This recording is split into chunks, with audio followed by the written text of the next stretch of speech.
ka-travel! Nandito kami ngayon ni J1 sa San Narciso, Zambales.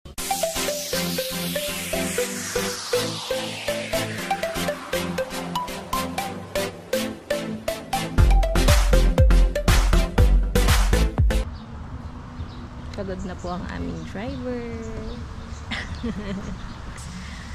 So, from Lake Mapanwepe, pumunta kami ngayon dito sa last destination namin kung saan kami magka-car camping sa Sela Beach Campsite. Maganda siya, tahimik, and hindi siya crowded. Hindi masyadong maraming tao, so ma-enjoy mo yung lugar. Kahit summer season ngayon. Later, pakita ko sa inyo yung itsura doon sa beach front.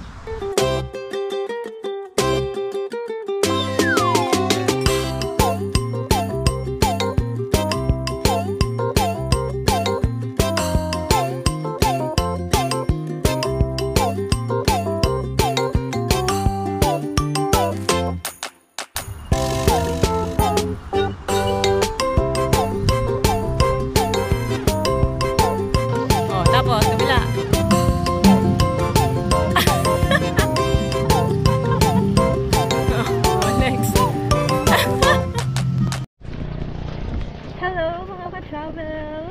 So, pupunta kami ngayon ni J1 doon sa shore. Pakita namin sa inyo kung ano ang itsura ng San Narciso Zambales Beach.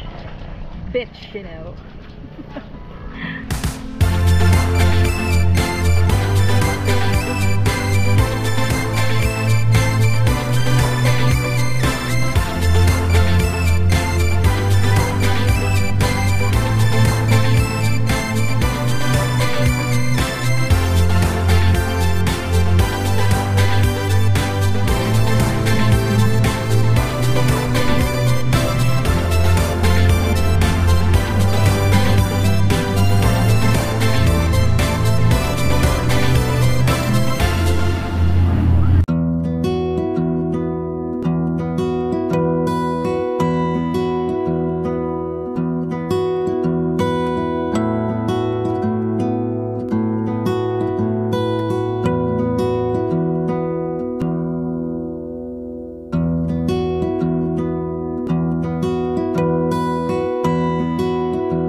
Day 2 here in Zambales.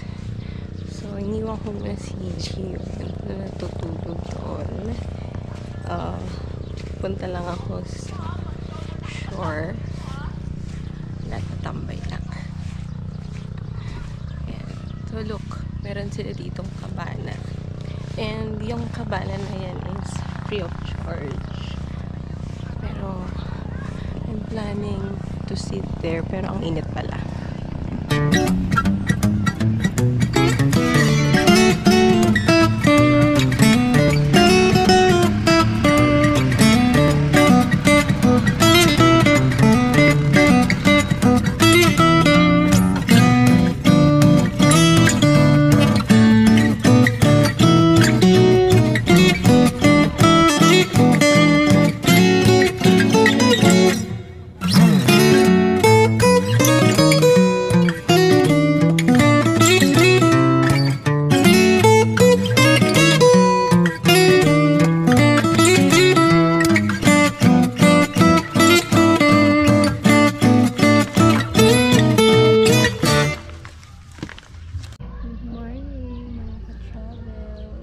Gising na po siya. Okay na raw, sir. Okay na. Sir, huwag mo lang pandarin. Kailangan na lang.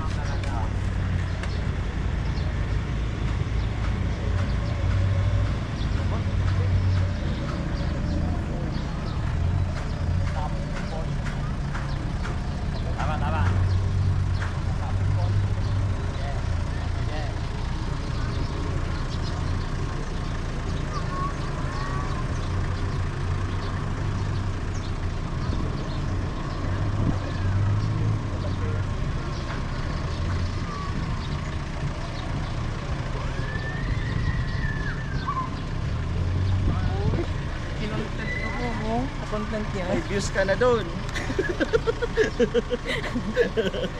Ay na, nakikita ko sa video, wala naman akong Ayan, may isa pa pong balahaw na sasakyan. So, it's a Ford van. It's a Ford van. JC, atake mo naman din yan sa akin. Bagong Lodi.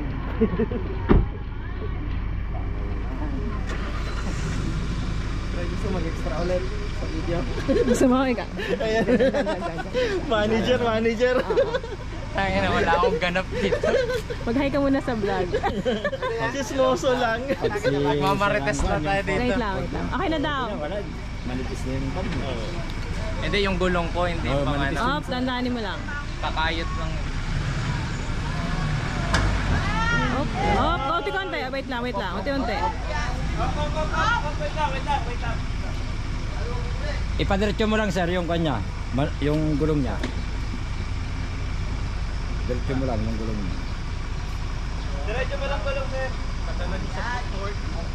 Commercial na Ford. Oo nga, puro Ford lahat. Tama na sir, yung abukot. Puro Ford lahat yung sasakyan. Okay na yan sir. Kaya na Maganda na. yung van nila, parang artista van nila. Ang laki, ang lapad. Asan yung pan? So, anong masasabi mo, J1? Madali lang? Madali lang. Walang gamit. Walang gamit, bumili ka na sa Shopee. Very good, si Raptor. So, ayun na nga, pauwi na kami ng Manila and dito na namin tatapusin ang aming vlog. We hope na nag-enjoy kayo sa aming Zambales adventure and see you again next time sa susunod na biyahe ng Let's Travel Love. Bye-bye!